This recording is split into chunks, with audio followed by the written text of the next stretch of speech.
আপুনি যদিহে WhatsApp use কৰে আৰু আপুনি যদিহে এইটো ছেটিংছ অন কৰি লোৱা নাই তেনেহ'লে আপোনাৰ মেছেজবোৰ হয়তো হোৱাটছএপে বা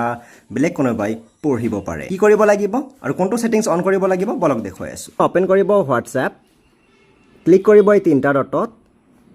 ক্লিক কৰিব ছেটিংছত ক্লিক কৰিব চাৰ্টছত তাৰপিছত ক্লিক কৰিব ছেট বেকআপ তাৰপিছত ইয়াত তলত দেখা পাইছে end to end encrypted backup এইটো ক্লিক কৰিব এইটো অফ হৈ থাকে সাধাৰণতে আৰু এইটো আপুনি ইয়াৰ পিছত ক্লিক কৰিব লাগিব ইউজ পাছ কি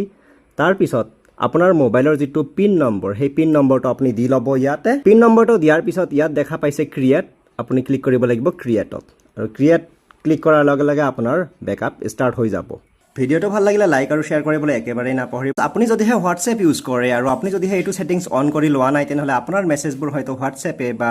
বেলেগ কোনোবাই পঢ়িব পাৰে কি কৰিব লাগিব আৰু কোনটো ছেটিংছ অন কৰিব লাগিব বলক দেখুৱাই আছোঁ অপেন কৰিব হোৱাটছএপ ক্লিক কৰিব এই তিনিটা ডটত ক্লিক কৰিব ছেটিংছত ক্লিক কৰিব চাৰ্টছত তাৰপিছত ক্লিক কৰিব ছেট বেকআপ তাৰপিছত ইয়াত তলত দেখা পাইছে end to end encrypted backup এইটো ক্লিক কৰিব এইটো অফ হৈ থাকে সাধাৰণতে আৰু এইটো আপুনি ইয়াৰ পিছত ক্লিক কৰিব লাগিব ইউজ পাছ কি তাৰপিছত আপোনাৰ মোবাইলৰ যিটো পিন নম্বৰ সেই পিন নম্বৰটো আপুনি দি ল'ব ইয়াতে পিন নম্বৰটো দিয়াৰ পিছত ইয়াত দেখা পাইছে ক্ৰিয়েট আপুনি ক্লিক কৰিব লাগিব ক্ৰিয়েটত আৰু ক্ৰিয়েট ক্লিক কৰাৰ লগে লগে আপোনাৰ বেকআপ ষ্টাৰ্ট হৈ যাব ভিডিঅ'টো ভাল লাগিলে লাইক আৰু শ্বেয়াৰ কৰিবলৈ একেবাৰেই নাপাহৰিব